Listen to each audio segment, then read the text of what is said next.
Hey everyone, welcome back to another Tic Tac Taiko.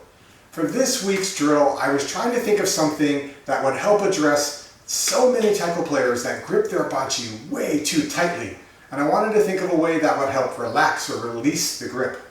Instead, I wound up coming up with a drill that's both similar and different.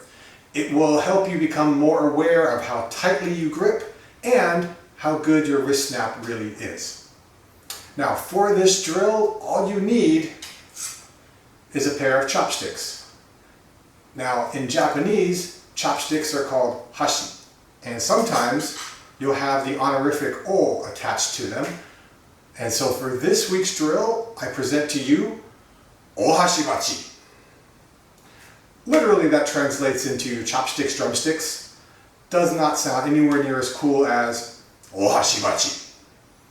Now the chopsticks that I recommend that you get are tapered chopsticks. Less material in the front, more material in the back, or top and bottom if you prefer. These are your generic restaurant chopsticks that you split apart.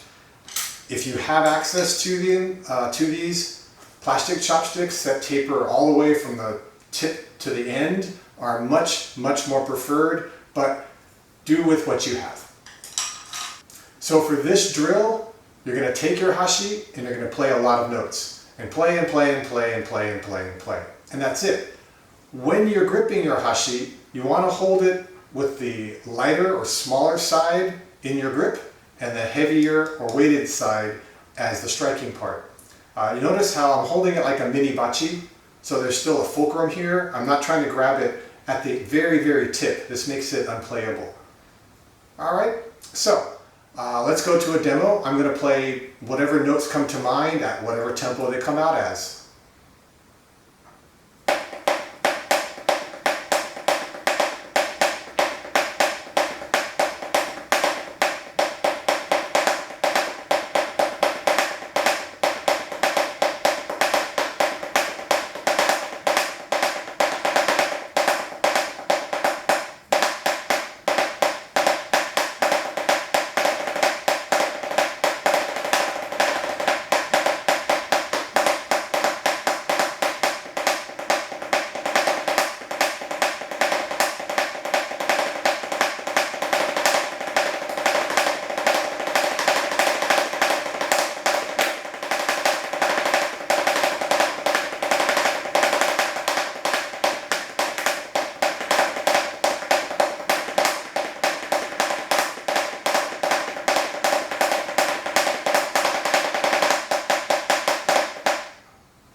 Okay, so you may be asking yourself, what's the point in this drill? What am I trying to impart?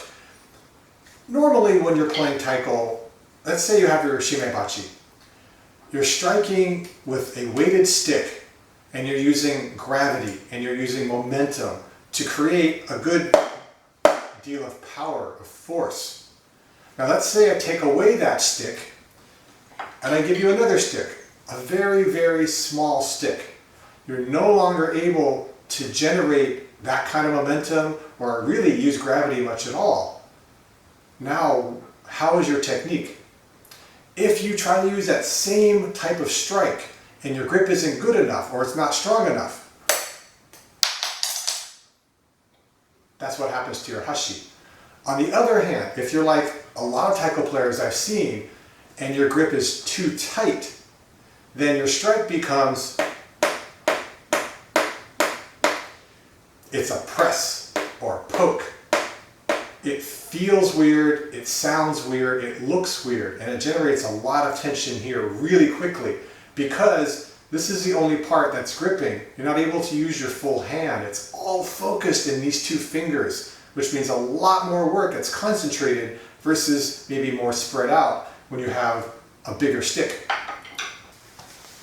Hey everyone. So I'm hijacking my own video to ask that if you don't own reusable chopsticks, to please consider getting a couple of pair. You can get them in plastic, treated wood, even metal these days. They can be utility, something plain. They could be stylish and compact. They can even be kind of fun if you find the right pair. And the reason I'm asking is because every pair of chopsticks that you get and the packaging winds up in the landfill. And even though the wooden stuff and the paper stuff will decompose, it's a lot of waste, it's a lot of resources used.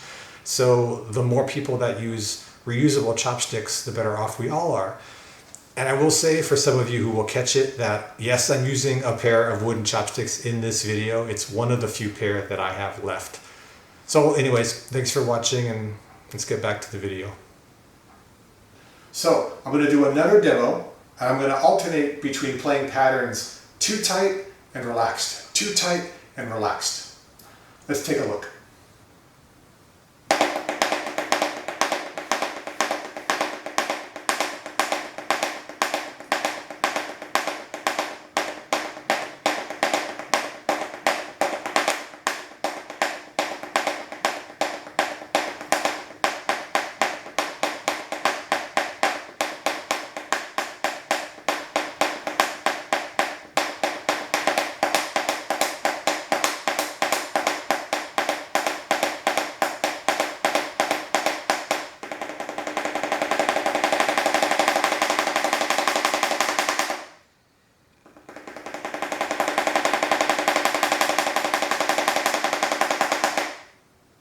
And that is this week's drill, O-hashi bachi.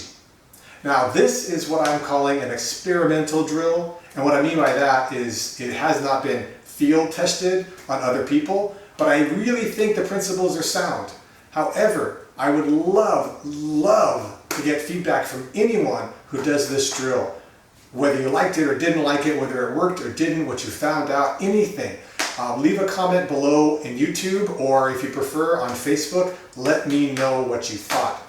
If you like this drill, let me know with a thumbs up. It really helps me know what kind of drills to focus on in the future. And of course, hitting that subscribe button makes this world a slightly better place. So until next time, keep practicing and be well.